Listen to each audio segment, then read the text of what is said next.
Good morning, everyone, and welcome to today's Focus for Friday, January the 6th, 2023 at 11:05 a.m. Central Time.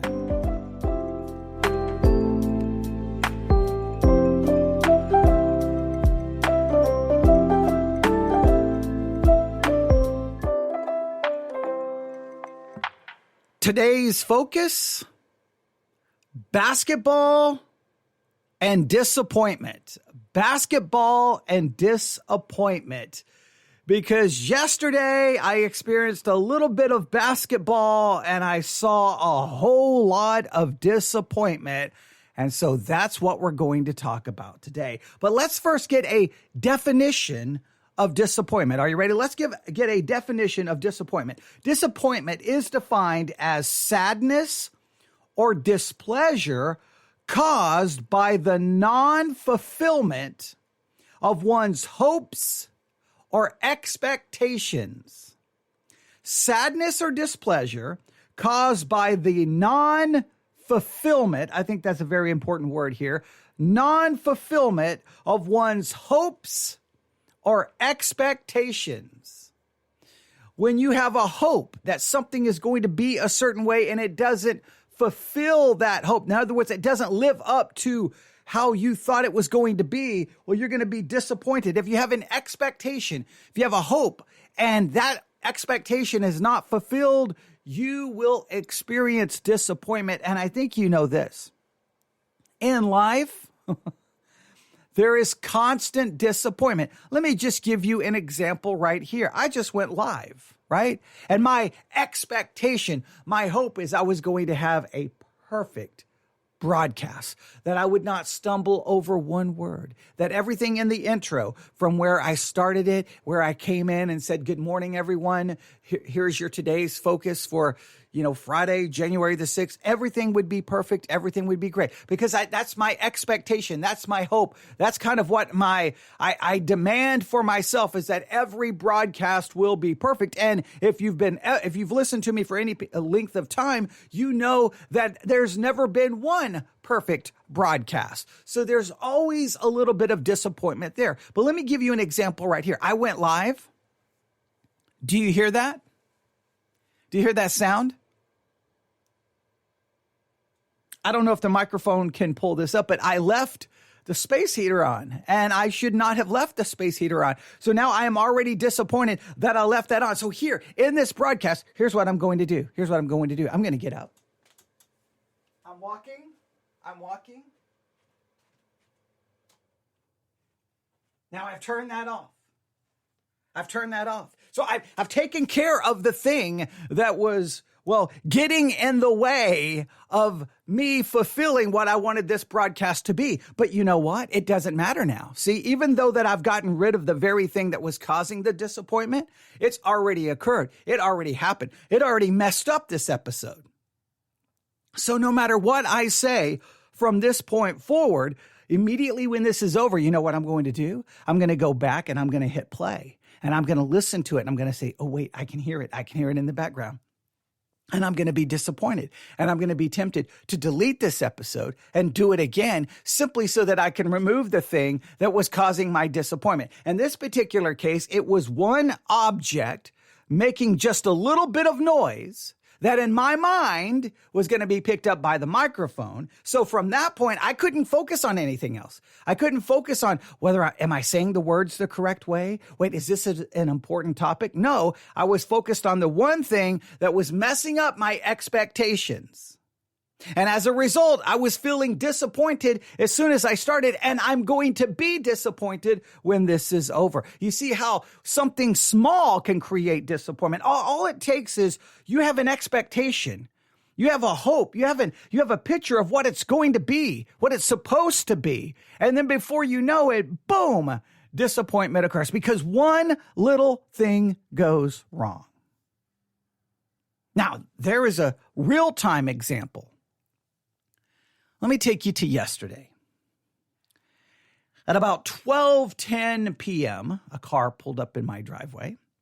I got in that car, and we drove to Dallas, Texas, to the American Airlines Center to watch the Dallas Mavericks play the Boston Celtics.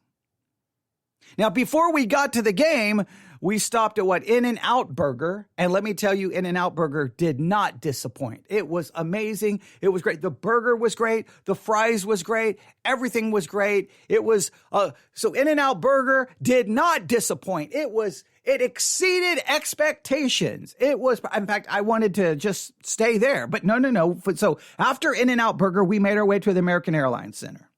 Now, it took us forever to find the correct parking garage, and we drove in circles forever, but finally we found it. Parked, walked into the American Airlines Center, and found our seats. Seats were good. There was nothing to be disappointed about our seats. It was great. Everything was wonderful.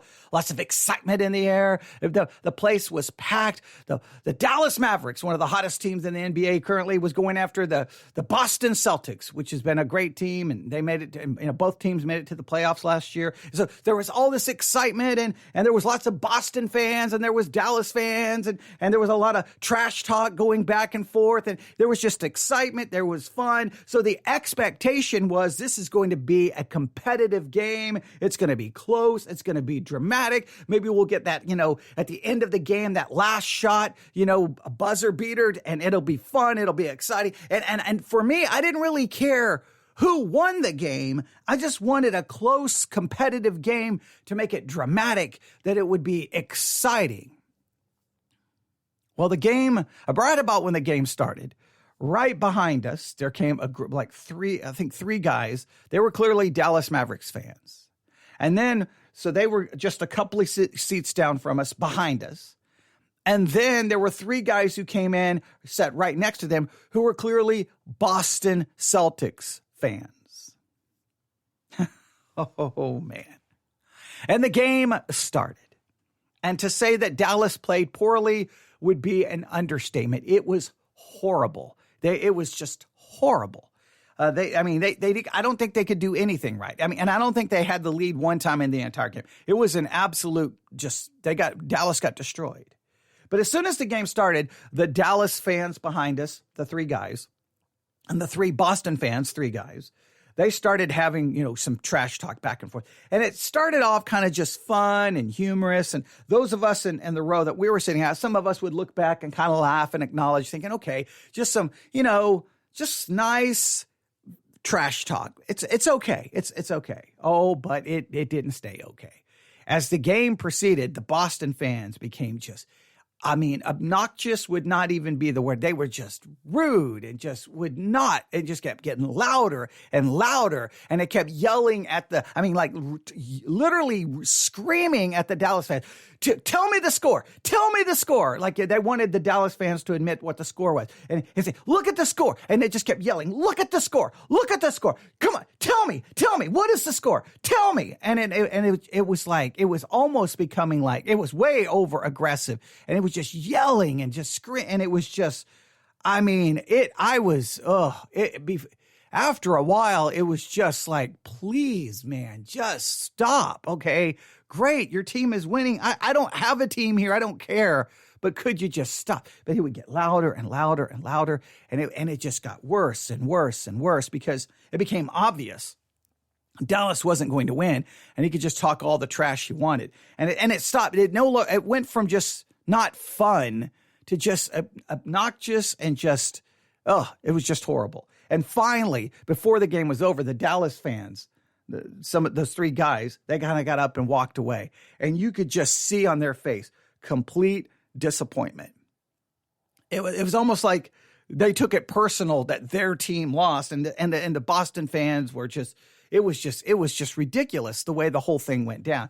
And I couldn't stand it. But when the game was over and you saw some of the Dallas fans, there were Boston fans running around yelling and screaming and saying, yeah, what do you think about that, Dallas fan? Just like it was just ridiculous, like little kids on the playground, And but you could just see the disappointment. You could just see that disappointment that these fans paid money, came to this game with a hope, with an expectation that their team was going to win, and their team lost. And now they were clearly, there was displeasure, there was sadness, there was disappointment caused by a non-fulfillment of one's hopes or expectations. All right, so I've given you two examples. One, I had an expectation and a hope for this broadcast, and a little space heater that I left on messed everything up. For others that had hopes and expectations when they arrived at a basketball game, that it was going to go a certain way, and it didn't go that way. It didn't go, and they were disappointed.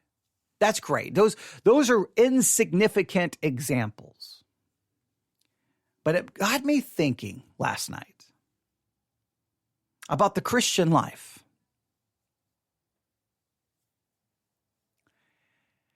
In your Christian life, do you have a solid biblical theology of disappointment? When the disappointments hit you in life, how do you handle them as a Christian? And listen, this is very important. Listen to what I'm about to say. Have you experienced disappointment with Christianity itself? Have you experienced disappointment? And maybe we're not supposed to say this, but I'm going to say it. Have you experienced disappointment with God? Have you found yourself, okay, I became a Christian and I'm just disappointed by this whole Christian thing. I'm disappointed. Have you been disappointed by the church? Have you been disappointed by other Christians? When it comes to your Christian life, how much has disappointment factored in and had detrimental impact on your spiritual life simply because you did not have a theology of disappointment? If you were to sit down and talk to a new believer about, hey, now you're a Christian and now about church and the Christian life, would you talk to them about how, look, you are going to experience times of disappointment and here's how you are to look at it theologically and biblically? What would you tell them? Just to show you how I don't think Christianity really has a solid theology of disappointment, here's what I did. I looked up disappointment, and then I immediately went to another, opened up another window, and I typed in Bible verses on disappointment. Bible verses on disappointment. And I just went with the very first one that I found, and it was from BibleStudyTools.com. BibleStudyTools.com, and it says this: Bible verses about disappointment. What does the Bible say about disappointment? Discover the top Bible verses about disappointment from the Old and New Testament. Read through the biblical references of disappointment to learn more about its meaning and significance. May you find some insight from these related scripture quotes. So here's what they are going to give us the best verses to supposedly give us insight and to help us with disappointment from a biblical perspective. And I was excited. I'm like, I wonder what they're going to give us. Well, you know the first one. Romans 8:28, and we know that all things work. And I'm going to quote it the way they have it written. I was going to quote from the King James from memory, but I'll just quote what they have written. And we know that all things God works for the good of those who love him and who have been called according to his purpose. Now, I believe specifically that the good here that's being referenced is the good of salvation. That the good here is referencing salvation, that all things work together for good for those who love him and those who are called according to his purpose, and that it's a reference that how God uses things ultimately for our salvation. Okay, so I don't know, because some people read this like, hey, you're disappointed now. Hey, God's going to take this disappointment and he's going to turn it out for your good and some kind of a practical good. And I have problems with that. But then the next one really bothered me. All right. Jeremiah 29:11. For I know the plans I have for you, declare the Lord, plans to prosper you and not to harm you, plans to give you a hope and a future. Now, if you heard today's focus, once again, this is Christians stealing pronouns. When it says, for I know the plans I have for you, declares the Lord, plans to prosper you and not harm you, that's not me. That's not you. That's not your family. That's not your church. That is referring to those who are coming out of Babylonian captivity. That's a specific reference. So I don't know what is that supposed to teach me about disappointment? That in Judah's case, they were disappointed to find themselves in Babylonian captivity, but they were going to be brought back from Babylonian captivity and God was going to have blessings for them. I don't know exactly what I'm supposed to do that. Then they have Philippians 4, 6 through 7. Do not be anxious about anything, but in every situation by prayer and petition, with thanksgiving, present your requests to God. And the peace of God, which transcends all understanding, will guard your hearts and minds in Christ Jesus. I don't know. Does that help you with disappointment? Maybe it's supposed to help me with being anxious and worry. I don't know where that's supposed to help. They have Psalm 34:18. The Lord is close to the brokenhearted and save those who are crushed in spirit. I don't think that's brokenhearted and crushed in spirit has anything to do with disappointment. I don't know. Then they quote Isaiah 40, 28 through 31. Do you not know? Have you not heard? The Lord is the everlasting God, the creator of the ends of the earth. He will not grow tired or weary, and his understanding no one can fathom. He gives strength to the weary, increases the power of the weak. Even youths grow tired and weary, and young men stumble and fall. But those who hope in the Lord, he will renew their strength. They will soar on wings like eagles. They will run and not grow weary. They will walk and not be faint. So I guess maybe this would tell me that when I'm disappointed, I just wait, and then God's going to, I don't know, give me strength. Proverbs 3:5, trust in the Lord with all your heart and lean not on your own understanding. I don't know if that's very helpful. Psalm 42:11, why, my soul, are you downcast? Why so disturbed within me? Put your hope in God, for I will yet praise him, my Savior and my God. And they go through and they offer some other verses here. None of them really, I feel, specifically deals with disappointment. I don't know if any of these really are super helpful, and many of them are ripped so far out of context. So here is my challenge for you today, all right? Challenge number one, all right? Or here's what I want you to focus on today. So I'm going to kind of give you homework. I would like for you to try to find 5 Bible verses that are understood properly in their context. 5 Bible verses that you think are helpful in dealing with feelings of disappointment. Now, make sure you're not ripping verses out of context. Make sure you're not stealing pronouns, right? Make sure they are applicable to us. I would like you to come up with 5 verses that you think, if you were trying to disciple someone, like, hey, in the Christian life, you're going to face disappointment. Disappointment's on its way. Here are 5 verses to memorize. Here are 5 verses to keep in a journal, that whenever you're feeling disappointment, you will look these up. What 5 would you suggest?